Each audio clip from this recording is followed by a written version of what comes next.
Live every day as if it were the last, because before you know it, time goes past and life's just not that long.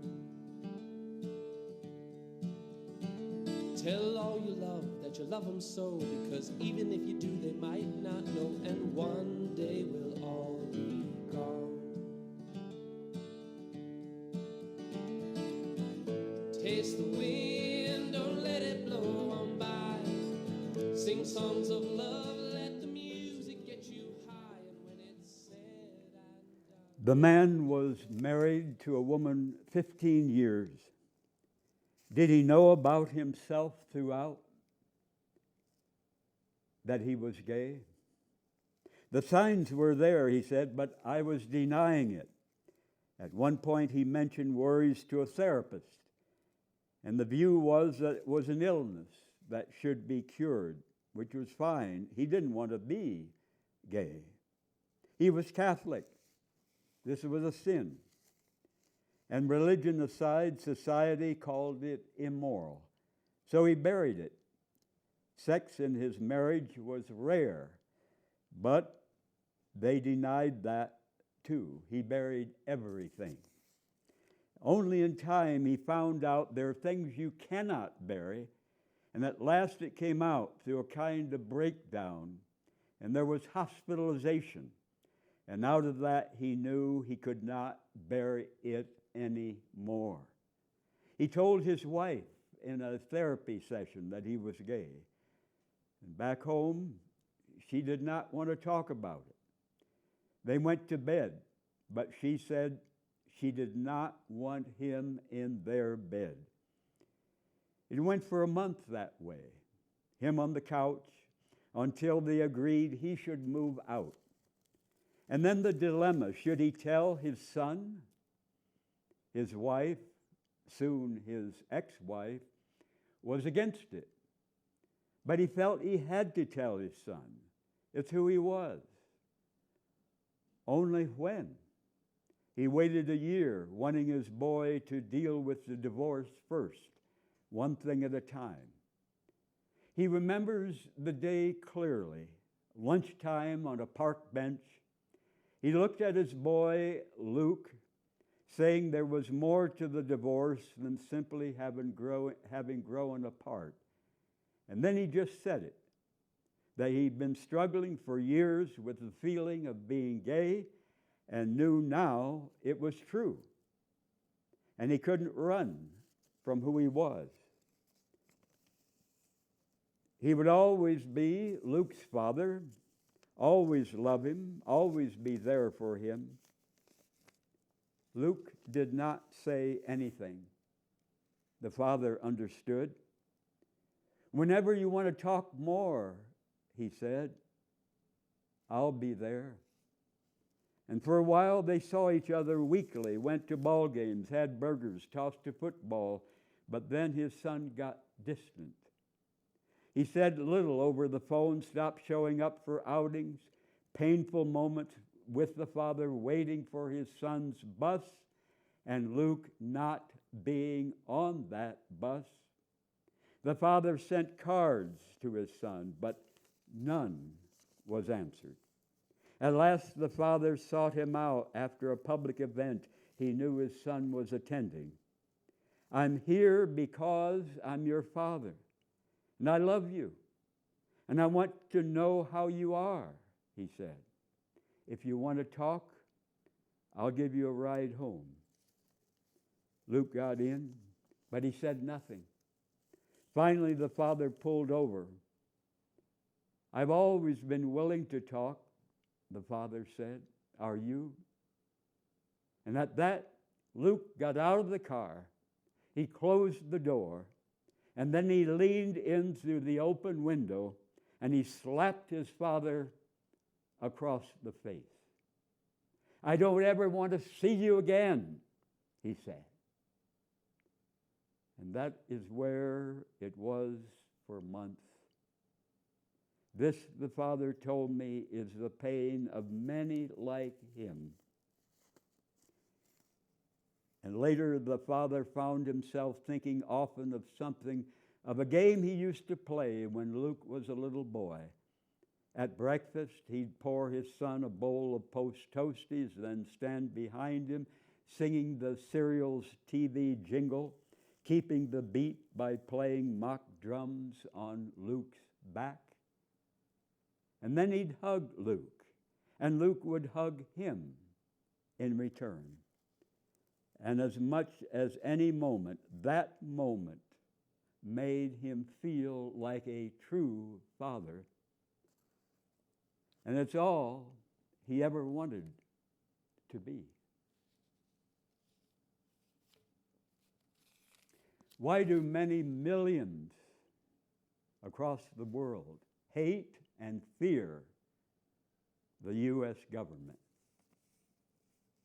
In Iraq in 2003, 2 missiles from an American jet killed more than 20 Iraqi civilians, tore them to pieces.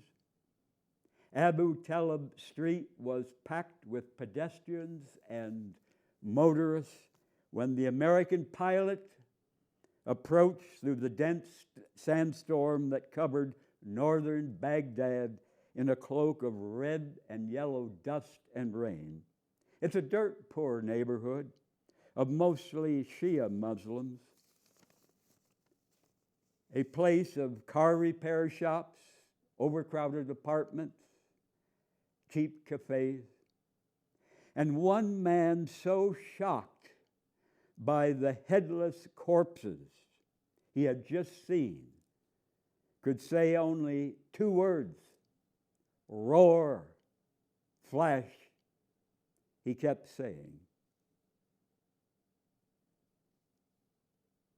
Abu Hassan and Malik Hamad were preparing lunch for customers at the Nasser restaurant. The missile that killed them tore away the front of the cafe and cut the 2 men, the first 48 years old, the second only 18, to pieces. All that was left of them was an oven pan dripping with blood. At least 15 cars burst into flames, burning many of their occupants to death. Several men tore desperately at the doors of another flame-shrouded car in the center of the street that had been flipped upside down by that same U.S. missile. They were forced to watch helplessly as the woman and her 3 children inside were cremated alive in front of them. The second missile sent shards of metal into 3 men standing outside a concrete apartment. The building's manager, Hisham Danoun, ran to the doorway as soon as he heard the massive explosion. I found Tayyar in pieces over there. His head was blown off. That's his hand. Tayyar's hand cut off at the wrist, his 4 fingers and thumb grasping a piece of iron roofing. His young colleague, Sarmad, died the same instant. His brains lay piled a few feet away, a pale red and gray mess behind a burnt car. An electrical shop owner was killed behind his counter by the same missile that cut down Tayyar and Sarmad, and the young girl trying to cross the road, and the truck driver who was only feet from the point of impact, and the beggar who regularly called to see Mr. Danoun for bread, and who was just leaving when the missiles came screaming through the sandstorm to destroy him. And you wonder why millions of people all over this world hate and fear the U.S. government.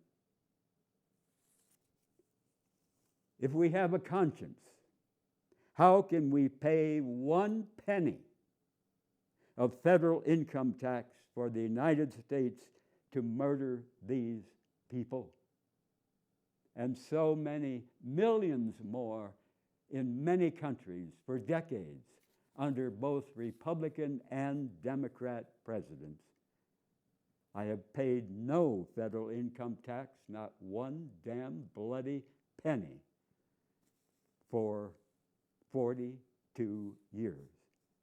Almost half of federal income tax dollars go for U.S. wars, past wars, present wars, future wars.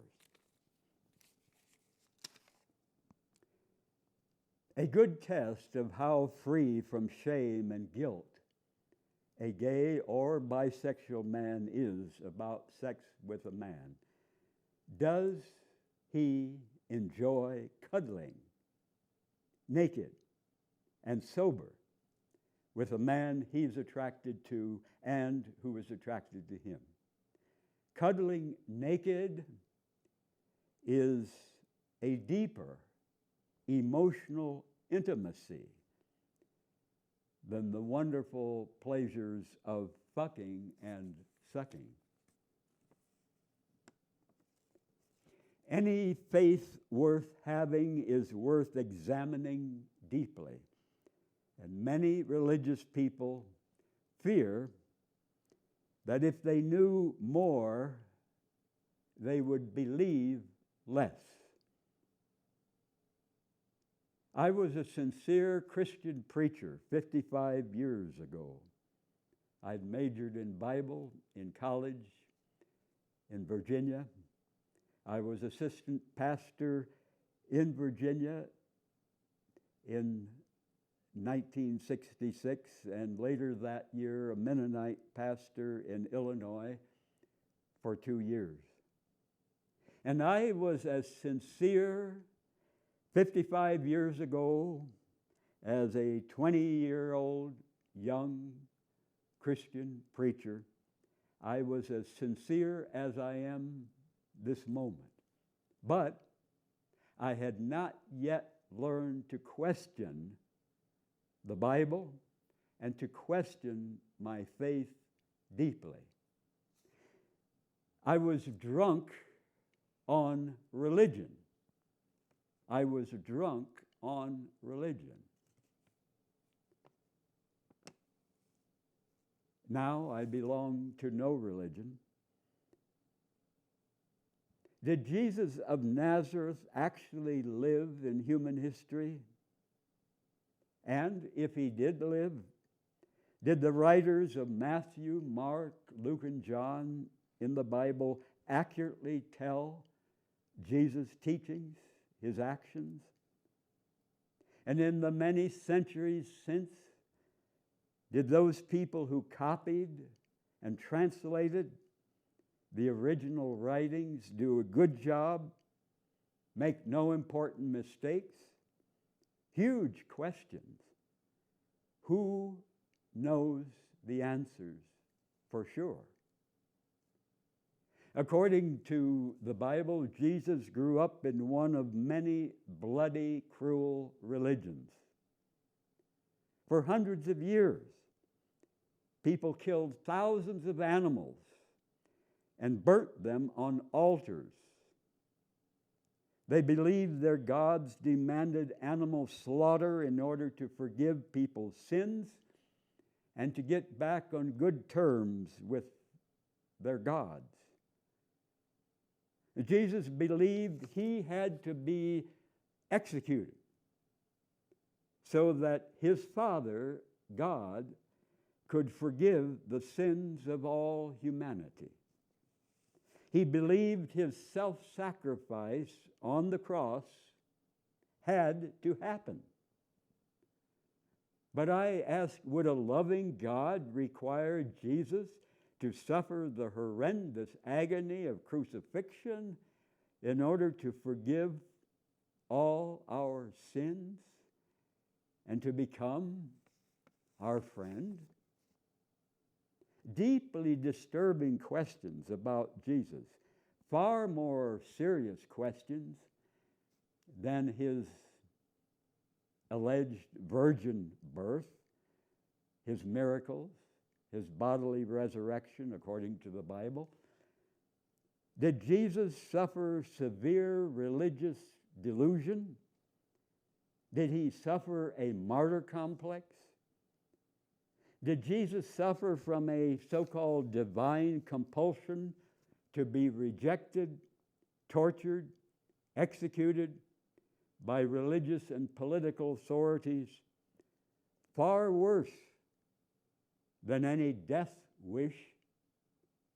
Jesus was determined to go to Jerusalem, the capital, the political and religious capital of his country. And he was sure he would be executed there. And he glorified his final torture, his rejection, his execution. Jesus sternly rebuked Peter, the apostle, for urging Jesus wisely not to go to Jerusalem. If Jesus' crucifixion was not necessary for humanity's sins to be forgiven, if Jesus' crucifixion was not necessary for people's lives to change for the better, what good reason would Jesus have to go to Jerusalem, firmly convinced he would be crucified?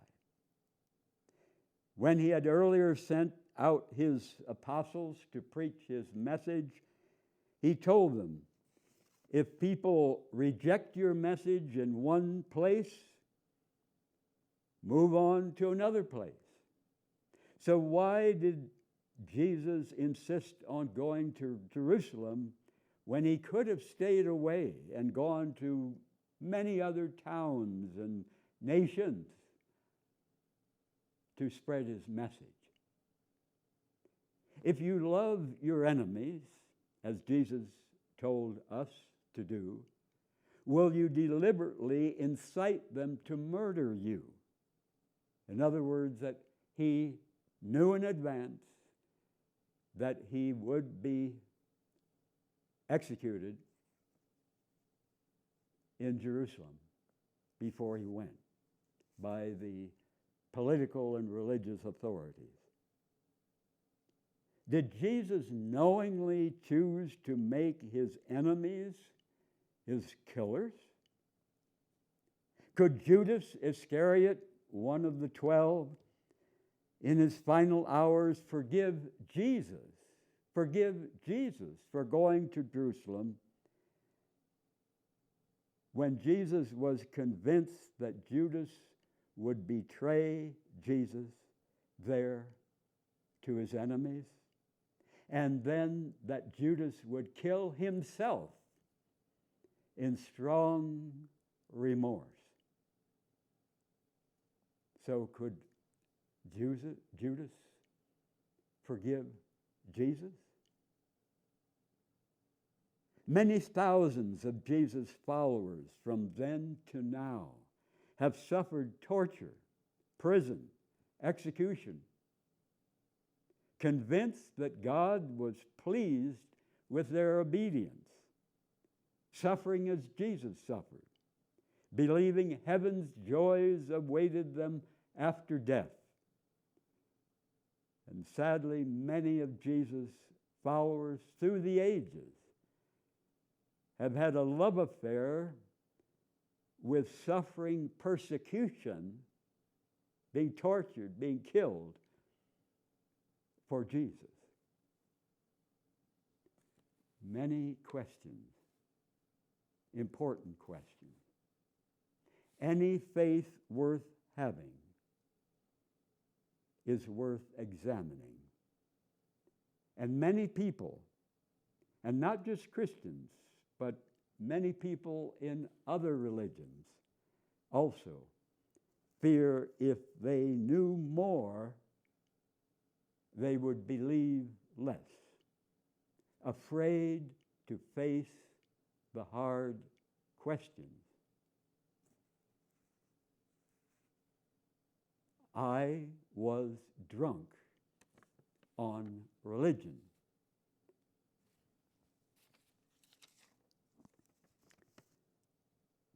Native American Jose Habde said, "Why are white people so afraid of the homosexual? In Native American languages, we don't even have a word for the homosexual. In fact, it is well known among us that the most spiritual people are often homosexuals, and these people have often been counselors to our greatest chiefs." So said Jose Habde, Native American. Dear Abby, I'm a male, 64, have been married for more than 40 years. I was a pilot in World War II, had a few flings with women, married shortly after the war, fathered several fine children. When I was 27, my employer sent me and another male employee whom I admired to a one-week training program in another city. We shared a motel room with twin beds. This man had also been in the Air Corps and had a lovely wife, one child, as did I at the time. And on the third night, we had no homework, so we went to a topless bar, had a few drinks, and went back to our motel. Amid a little horseplay and rib poking, we kind of fell on one of the beds together. And that was the beginning of a very long bisexual relationship. He died 2 years ago. I have grieved ever since. Not once in all those years was there any indication that there was anything between us, either at work or in the presence of our families. I loved that man. He loved me. Our relationship lasted for 40 years, and neither of us took anything away from our families. It was far more than a sexual attraction. We were best friends, closer than brothers. His children called me uncle. I know that bisexuality is frowned upon by others, but I have no regrets.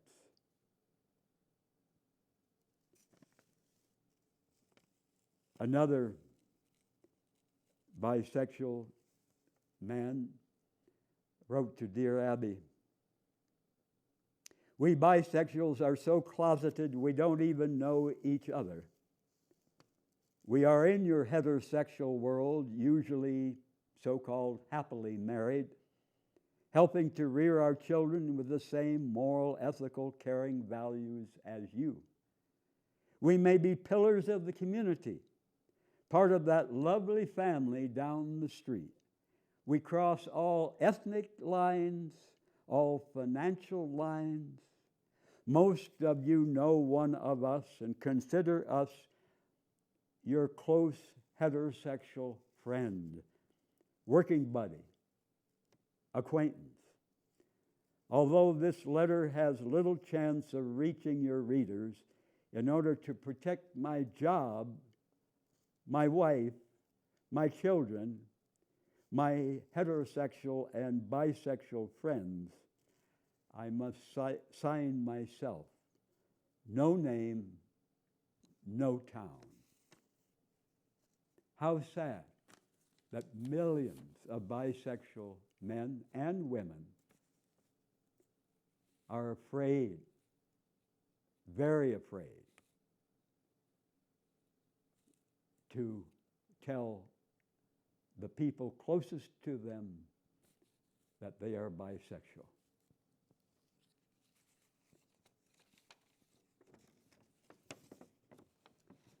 And this testimony from a woman,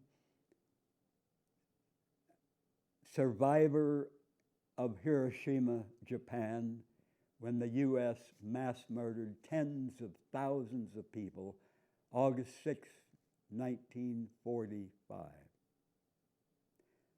She says, I've come from the city of nuclear bombing and the city of peace, Hiroshima, with all my hope to put an end to the mistake of the past miserable warfare, the possession of nuclear weapons that can destroy all humanity.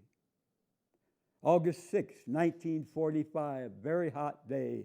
At 8:15 a.m., the first nuclear bomb in human history was dropped in Hiroshima. The devil's weapon was exploded at 580 meters high in the air.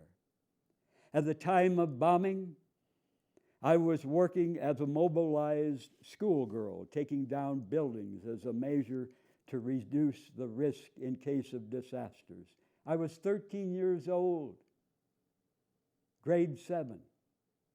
There was a very strong flash of light, and with a big sound, everything became darkness.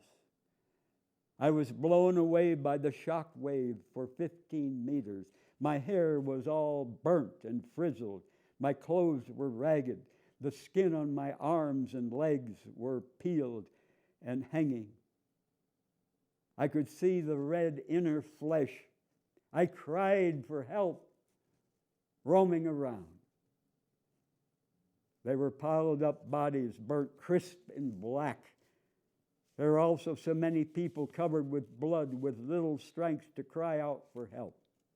I had to pass by or even walk over these people to continue looking for some help somewhere. And when I saw a river, I couldn't help diving in because my body was burning hot.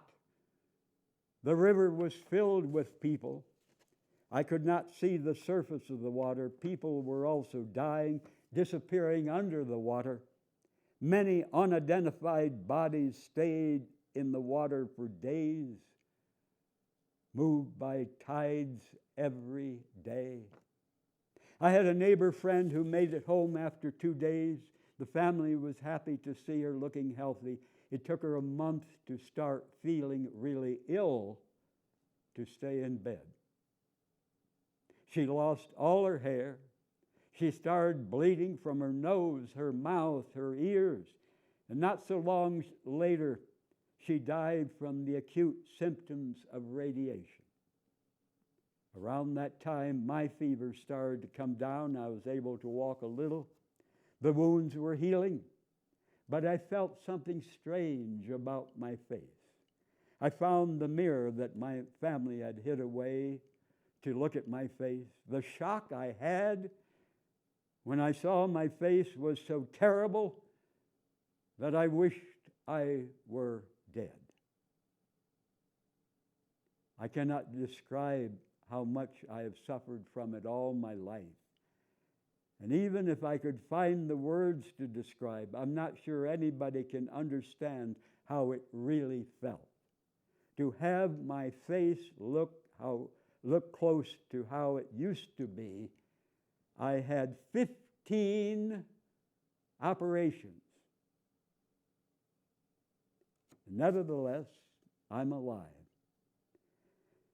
I'm more fortunate than those people I saw suffering on the street or in the river dying. I will never forget those people's faces in such agony. And even after 60 years, people are dying from the after effects of the nuclear bombing.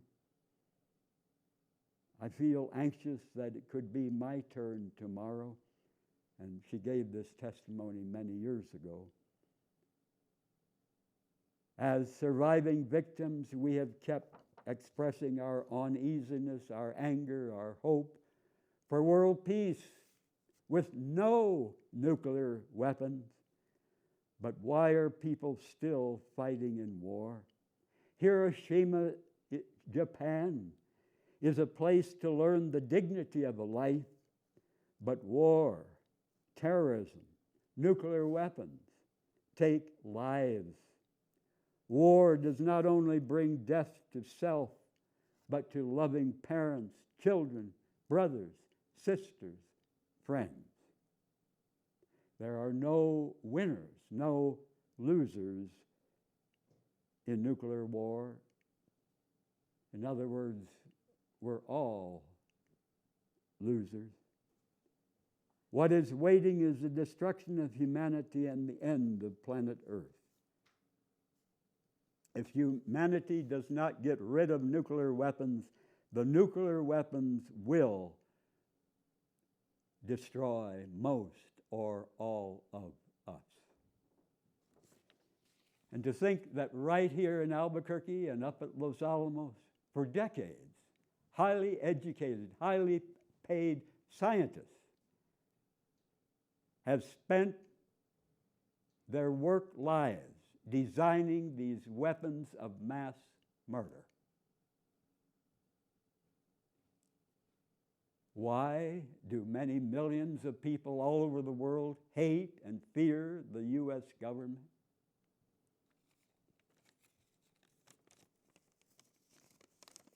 When Kevin Drury's parents discovered their son was homosexual, they threw him out of the house. And in the 9 months after that, he and his parents started, at least tentatively, to repair their relationship.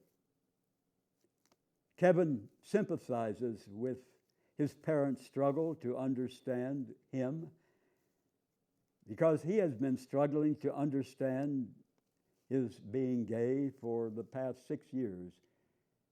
And at 18 years old, when he did this interview, he was coming out of the closet, a move, he said, that is geared toward other teenagers. To be homosexual and an adolescent at the same time tends to make things that much harder. I'm trying to make it easier for other homosexuals my own age. The usual fears, pressures, and frustrations of adolescence are made worse by living a lie, he believes. He realized he was different when he was 12 years old. His erotic fantasies were about men. He was embarrassed when he became aroused in the locker room. He attempted to overcome this difference by plunging into his high school's Reserve Officer Training Corps program. An ROTC group photo shows Kevin, shoulders squared, hair cropped, standing in line with dozens of other high school boys dressed in military fatigues. He racked up an impressive string of honors, but more important, he said, as a ROTC participant, he was not required to take gym class. So he didn't have to worry about getting aroused by fellow male students that he was attracted to. Kevin dated, Kevin drank, Kevin joined his ROTC cronies when they physically or verbally abused less masculine contemporaries. A lot of the world's worst homophobes, in other words, a lot of the world's worst anti-gay bigots, are homosexuals who have not come out of the closet, he said, reflecting on his own past cruelty to others. To complete his masculine image, he became involved with a young woman, made plans to enlist in the army. And most homosexuals, he believed, became involved in at least one heterosexual relationship with a woman in an attempt to deny their homosexuality. He admits his former girlfriend was a pawn. He said, if she doesn't feel that she's been used, then she should. At the same time, however, Drury began dating another man, and he started seeing a psychiatrist. And when he waged his internal battle, he developed severe stomach problems. His hair began turning gray. He experienced rapid weight gains and rapid weight losses that took a toll on his health and his nerves.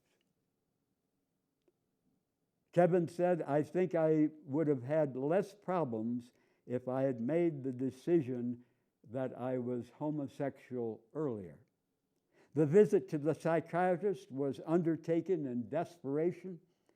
I wanted to find out for sure if I was homosexual, if it was something that could be treated. He left the doctor's office with a letter to the Army Induction Center indicating he was a homosexual. And the night before he reported to the center, his parents found the letter in his room. If he refused to enlist the following day on the basis of that letter, his parents told him he did not need to bother to come home. Kevin went to the induction center where he sat in a room with 3 or 4 middle-aged males, and they told him, and he told them he was homosexual. They ridiculed him. They taunted him with remarks like, "So you like little boys, huh?" Kevin remembers.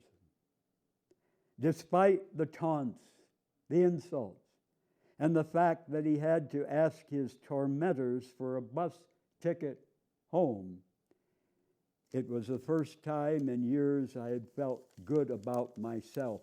I stopped the lie that day. And after that, he attempted to pick up the pieces. Eventually, he was living at home again, where he and his father were working back up to a more normal footing. He also discovered gay support groups.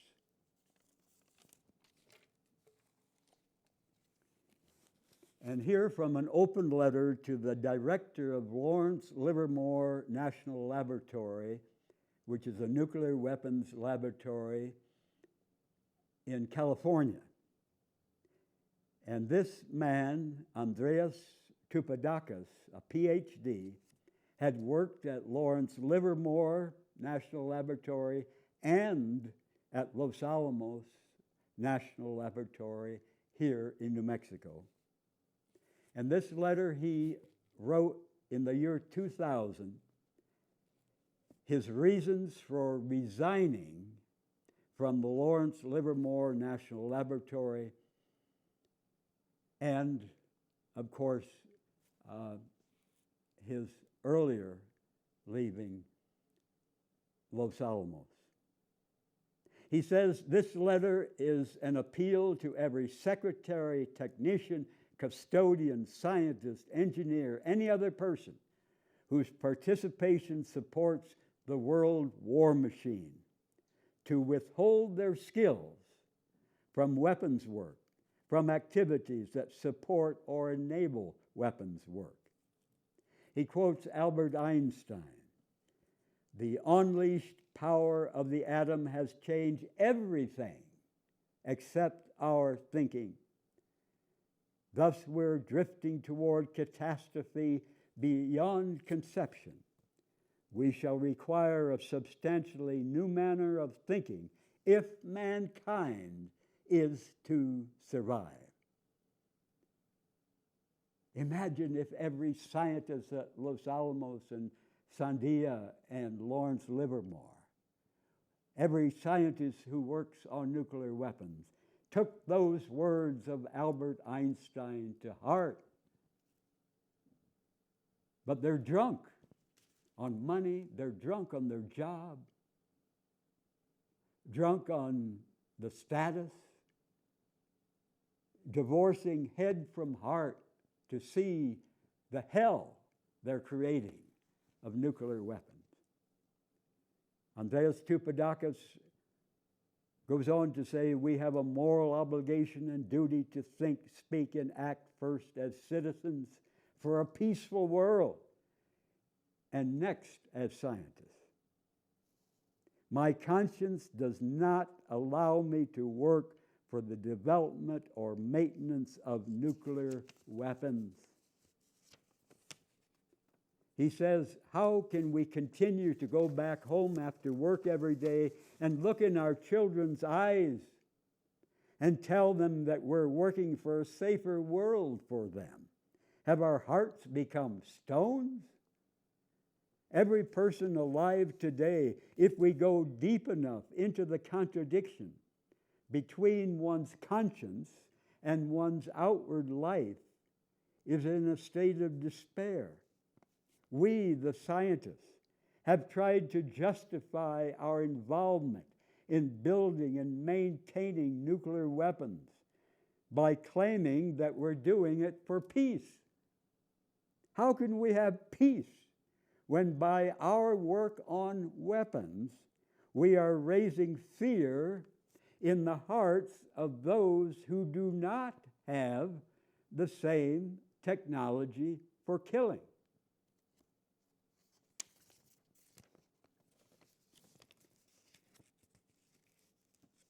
I consider the most inexcusable Department of Energy practice to be luring high school students into the world of weapons. Innocent young people, naive young people, are invited every summer into the National Nuclear Weapons Laboratories. They're taught the myths of keeping the world safe by building and maintaining thousands of constantly improved nuclear warheads. But their teachers fail to tell them that the fate of these weapons will ultimately be determined by the mood of a future dictator, and then it will be too late for anyone to stop the great violence to be committed against humanity. Andreas Tupadakis, in his letter of separation from the damned nuclear weapons work that he had been involved in, says, today's high school students are not told that nuclear weapons are designed to slaughter men, women, and children by thousands, by millions. How much do they know about why these weapons are made? How and where they may be used? Undoubtedly, no young man or woman would agree to work on nuclear weapons if he or she had been on the ground in just one of the many wars that the U.S. or Russia or any other country has unleashed on so many poor people. If they had seen their own mother being split into pieces, they would not only refuse to be associated in any way with weapons of mass destruction, they would also protest the existence of such establishments as the weapons labs. Sandia, Los Alamos, Lawrence Livermore. He says we cannot ignore these facts and go on with our science.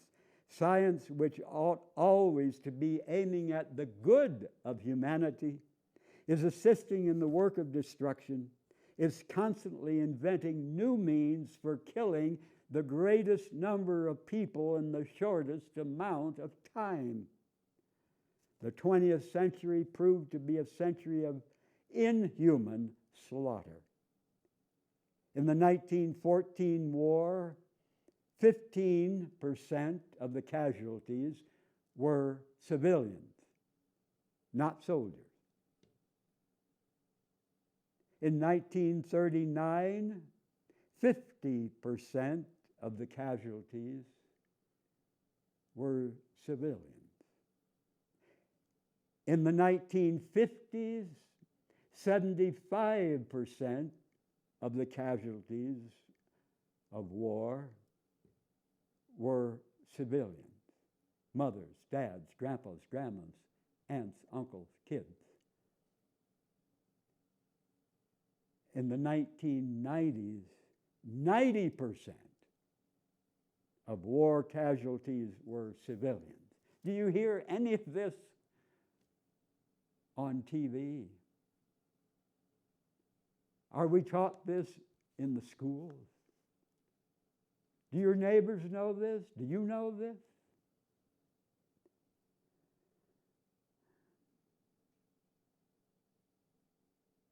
Those who participate in acts of violence against humanity by using, making, or servicing weapons in the name of human rights or under any other name in every nation of our world must remove themselves from their jobs today.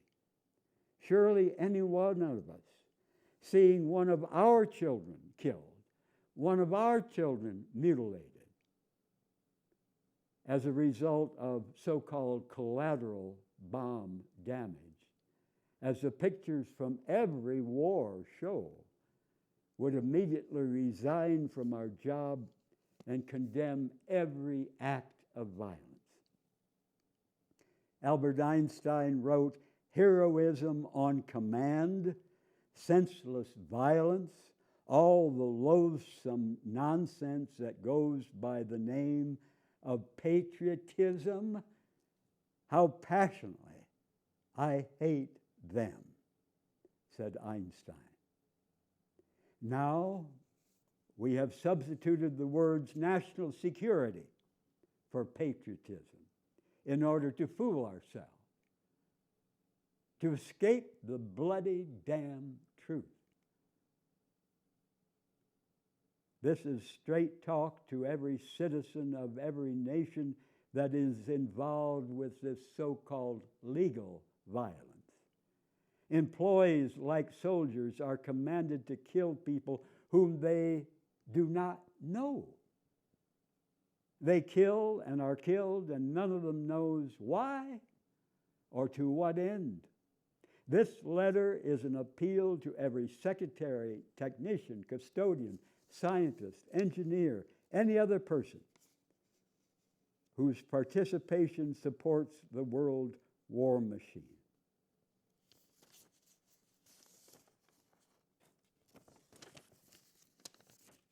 I know without any doubt in my heart that the people who work on nuclear weapons are as good as people who work anywhere else.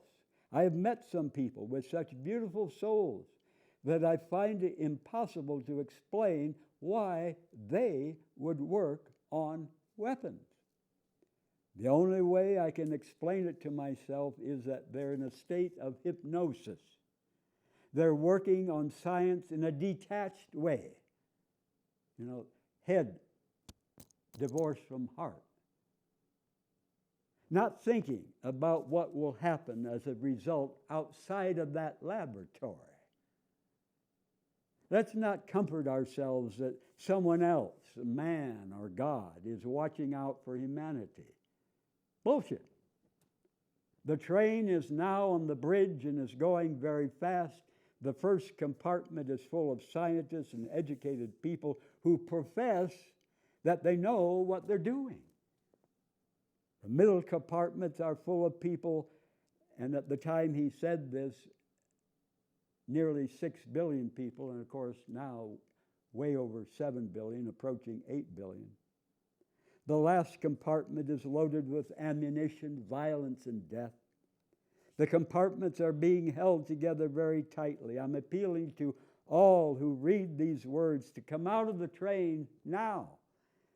You will hear this appeal again and again. Every time you look in the mirror of your soul, every time you look in the eyes of your children, and in the eyes of the people you love, and yes, every time you look at a flower and a bird, come out of the train headed for destruction. You will not be the first to come out. Many eminent scientists have seen the wisdom of such action. Joseph Rotblat who left the Manhattan Project in a courageous act of moral protest, was awarded the Nobel Peace Prize in 1995 for his tireless efforts to get rid of nuclear weapons. Theodore Taylor was a prominent designer of nuclear weapons at Los Alamos in the 1950s. He left his position and the lab, and later came out as an ardent supporter of nuclear abolition. In other words, to get rid of nuclear weapons. And later in his 70s, he was still an anti-nuclear activist when Andreas Tupadakis wrote this powerful statement. Worldwide, there are thousands of anti-nuclear organizations, a fact that is often not known by many scientists or the public. And recently, Einstein was chosen as Times Magazine Man of the Century. And most articles describe only his contribution to the discovery of nuclear energy. However, they fail to even mention that he was a strong advocate of anti-war movement. He was a peace activist, Albert Einstein. And how many scientists and world citizens have ever read the Russell Einstein Manifesto? And here some sentences from that. We appeal as human beings to human beings. Remember your humanity. Forget the rest. If you can do so, the way lies open to a new paradise. If you cannot, there lies before you the risk of universal death. The general public and even many men in positions of authority have not realized what would be involved in a war with nuclear bombs. The general public still thinks in terms of the obliteration of cities. People can scarcely bring themselves to grasp that they, individually, and those whom they love, are in imminent danger of perishing agonizingly. One man putting together some chemicals in a garage to make a bomb is breaking the law, even though he may not kill anyone. If he does kill a fellow creature, he's tried as a murderer. If two men do so, they too are called murderers. But a weapons laboratory, like Los Alamos or Sandia or Lawrence Livermore, a government, the U.S., or the Russian government, or several other governments that have nuclear weapons now in the world. A nation can make thousands of nuclear bombs, threatening to kill as many people as it chooses, and that will not be called murder, but a great and noble action. As Tolstoy said, the misdeeds of our rulers become our own if we, knowing that they are misdeeds, assist them in carrying them out. Andreas Tupadakis says we urgently need an international campaign to help scientists and engineers see that they must withhold their skills from war science. He says, I hope that my letter of appeal will start this campaign and that individuals from every nation will offer their support for the idea. My letter is a wake-up call to all those who can hear the call of their conscience, and for those of us who try to comfort ourselves while daring to call ourselves Christians, let it be known that Christianity is not compatible with war, with preparation for war, even for preparation to deter war. It never was. I wonder where the words on the dollar bill, "In God We Trust," came from.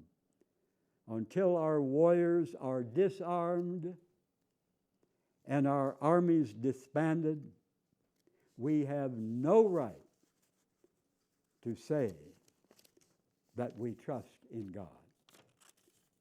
This powerful statement of conscience from a man who worked for years on nuclear weapons and woke up and he changed.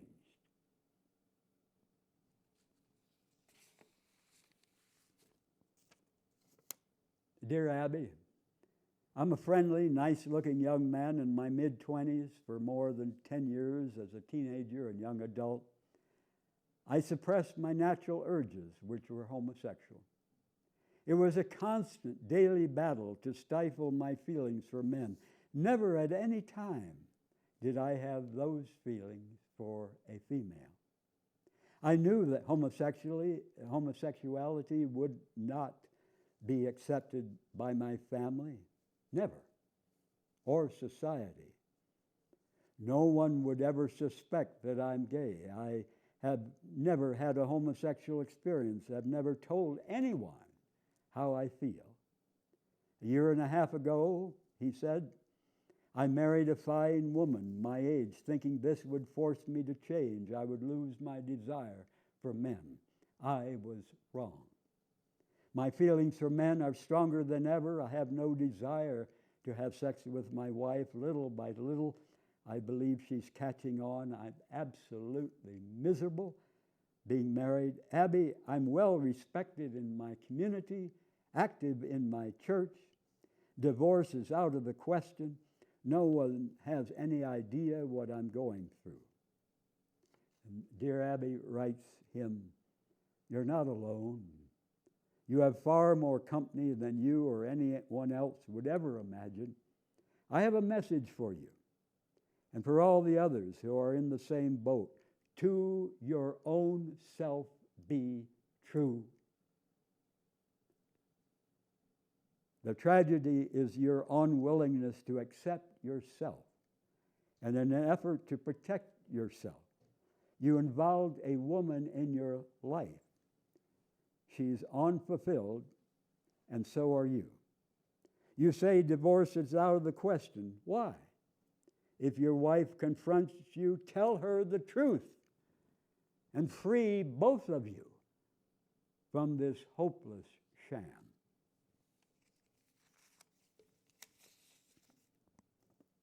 In the 1800s, America, same-sex friends of all ages held hands while walking down the streets of cities and towns. Few people regarded it as remarkable when same-sex friends kissed each other, full on the lips, in public or private. Fewer still saw anything unusual in the common American practice of same-sex friends sleeping in the same bed, sometimes for years at a time. Rather than regarding this sleeping arrangement as a grim necessity of overcrowded houses, American teenagers, married persons of that era, indicated that they looked forward to their next opportunity to share a bed with a same-sex friend, a man with a man, a woman with a woman. And whether in privileged society or working-class culture, letters between same-sex friends in the 1800s in the United States had emotional intensity and passionate references. Do we know our history? Good night. Live every day as if it were the last, because before you know it, time goes past and life's just not that long. Tell all you love that you love them so, because even if you do, they might not know, and one day we'll all be gone. Taste the